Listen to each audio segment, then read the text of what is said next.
और पाली से यह खबर, पिता ने बेटे पर फायरिंग की। पाली के सोजत में इस वारदात को अंजाम दिया। गोली लगने से बेटा घायल हो गया। गंभीर घायल अवस्था में उसे अस्पताल में भर्ती करवाया गया है।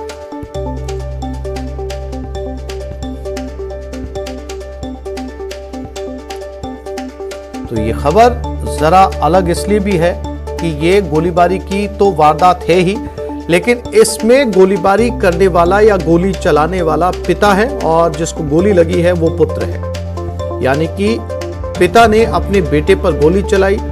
श्याम हमारे साथ जुड़ गए पाली से, उनसे बात करते हैं। श्याम, क्या नौबत आ गई थी ऐसी या फिर क्या वजह हुई कि पिता को पुत्र पर गोली चलानी पड़ी?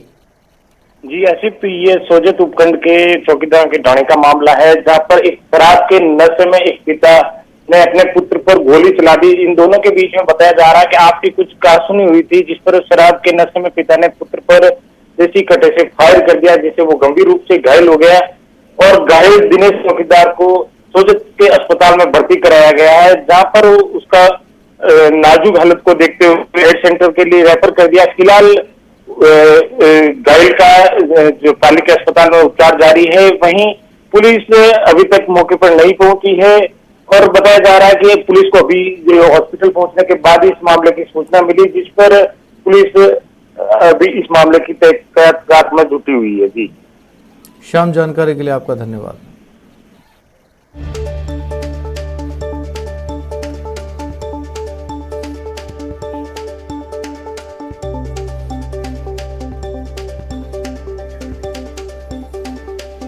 और गंगानगर में हेरोइन तस्करी का मामला। पाकिस्तान से हेरोइन तस्करी का खेल जारी है। ड्रोन के जरिए तस्करी की जाती है। भारतीय सीमा में देर रात ड्रॉप हुई 2 पैकेट हेरोइन। इलाके की छानबीन करने में फिलहाल बीएसएफ जुटी है। गंगानगर के श्री करणपुर सेक्टर का यह मामला है।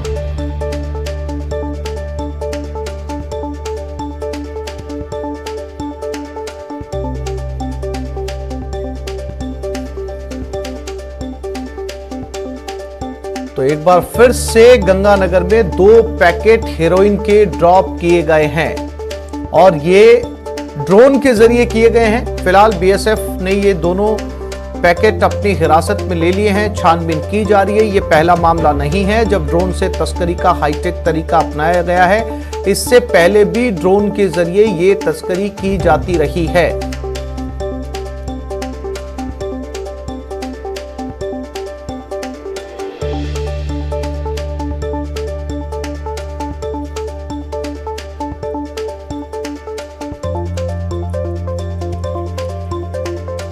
और इसी खबर पर ज्यादा जानकारी के लिए बात करते हैं हमारे संवाददाता अशोक शर्मा के साथ।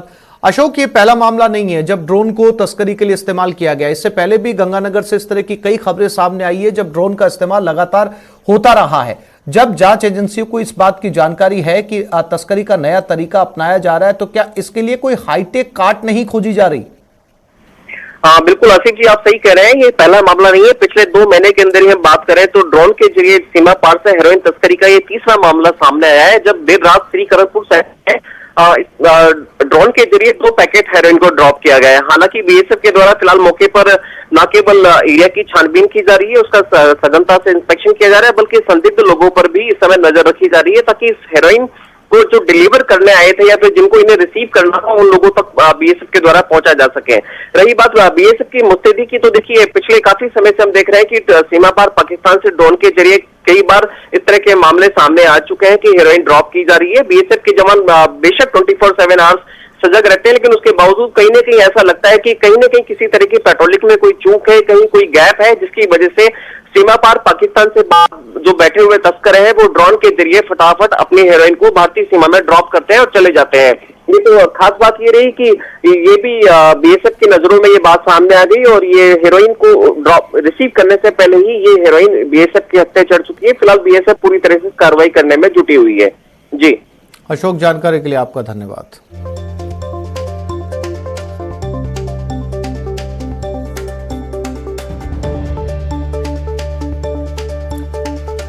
तो गंगानगर में तस्करी का पिछले कुछ महीनों में या कहा जाए पिछले 2 महीने में ये तीसरा मामला, जिसमें लगातार ड्रोन के जरिए ये तस्करी की जा रही है। पाकिस्तान से ये तस्करी की जाती है और एक पर्टिकुलर जगह इस खेप को ड्रॉप किया जाता है और उसके बाद में फिर से ड्रोन वापस लौट जाता है।